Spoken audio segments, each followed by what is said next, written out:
And now on to some macro updates from China. China's fiscal engine is sputtering and Beijing's own numbers show why.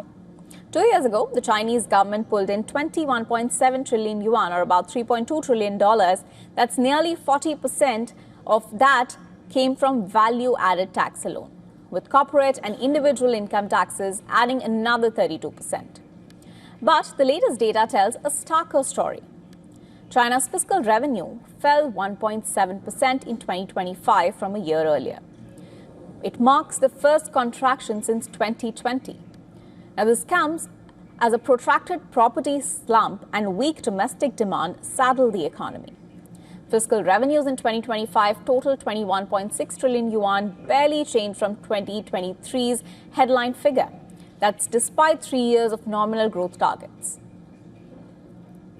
The real hit for China has come from land.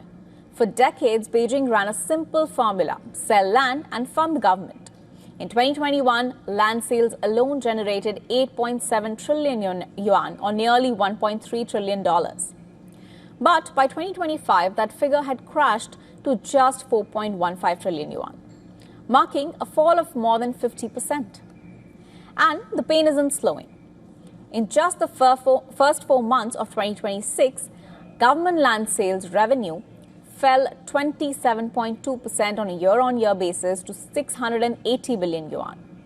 The figures don't just show a dip, but a structural collapse of the mechanism that once funded China's roads, schools, and local budgets. Last year, tax revenue rose just about 0.8% in 2025, while non-tax income slumped 11.3%. One bright spot was stamp tax revenue from securities transaction that surged 57.8%, buoyed by a stock market rally. It is a reminder that Beijing is now leaning on capital markets to plug holes left by real estate.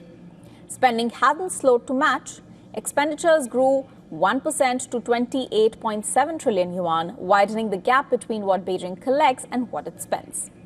Growth held at the targeted 5%, but economists warn that's propped up by exports and not consumption. China's revenue model, built on land and investment, is running out of road, and no clean replacement is yet in sight.